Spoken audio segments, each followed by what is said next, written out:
Selamat pagi Ibu. Pagi, Suster. Ya, perkenalkan saya mahasiswa Profesiners. Mm-mm. Nah, melihat keadaan anak siapa dengan anak siapa? Raya. Ya, dengan anak Raya ya. Iya. Anak Raya sudah apa? Mencret ya? Iya, Mencretnya sudah berapa hari Bu? 3 hari ini. Oh, 3 hari. Iya. Kemudian ada keluhan lain? Tidak ada, itu saja. Oh ya sudah. Ya, saya mau periksa anak Raya dulu ya Bu ya. Boleh? Permisi.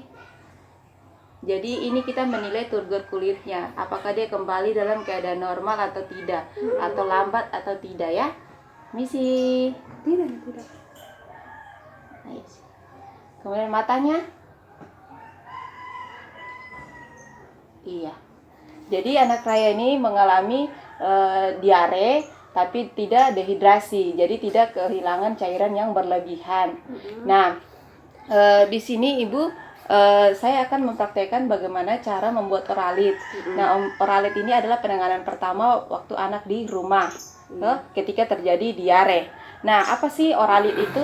Jadi oralit itu adalah di dalamnya terdiri dari kandungan garam elektrolit, kemudian seperti natrium klorida atau NaCl dan kalium klorida atau KCl.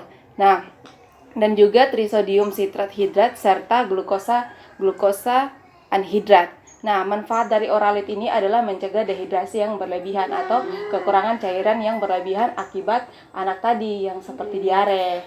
Nah, kemudian kapan sih oralit itu diberikan? Jadi oralit itu diberikan pada saat anak diare. Jadi ketika dia mencret sampai dia berhenti, itu harus diberikan oralit.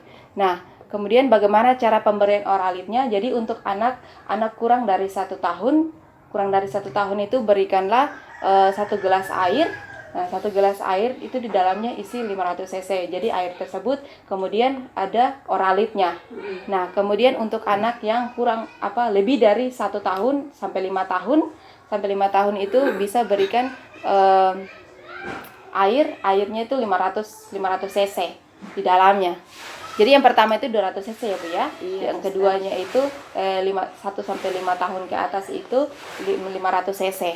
Nah, kemudian di mana sih kita bisa dapat menemukan oralit itu? Nah, oralit itu bisa ditemukan kita bisa beli di toko obat, puskesmas, kemudian pelayanan kesehatan lainnya pada saat kita berkunjung melakukan posyandu. Nah, itu kita dapat membelinya di situ. Nah, kemudian bagaimana cara kita membuat dan memberikan larutan oralit? Nah, pertama-tama Ibu harus menyiapkan gelas. Nah, gelas itu di dalamnya diisikan air, ya, diisikan air. Kemudian Ibu menuangkan 1 oralit. Jadi 1 bungkus oralit, 1 bungkus oralit di dalamnya. Jadi caranya seperti begini ya. Jadi Ibu menuangkan 1 bungkus oralit di dalamnya, kemudian kita aduk sampai rata. Jadi harus posisikan oralitnya ini hancur atau dia langsung larut toh. Nah, tapi sebelumnya itu Ibu harus cuci tangan terlebih dahulu ya Bu ya, supaya jangan sampai kita menularkan infeksi lain lagi di dalam cairan tersebut. Takutnya nanti anak tambah diare, iya kan? Iya. Seketika kita sudah membuat larutan oralit ini, kita langsung meminumkannya kepada anak.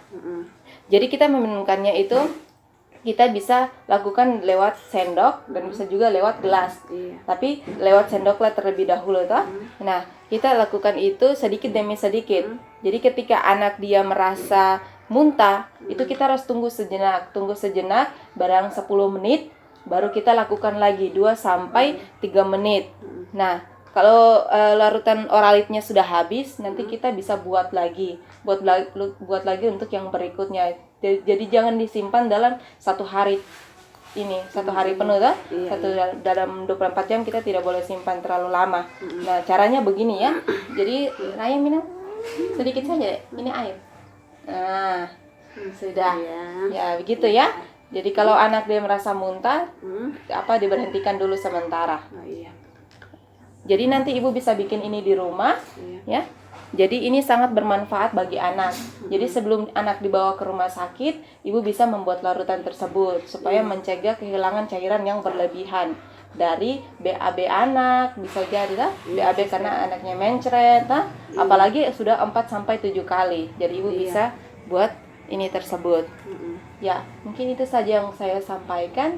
Semoga ini dapat membantu ibu di dalam kegiatan sehari-hari, khususnya pada anak dengan diare. Iya, suster.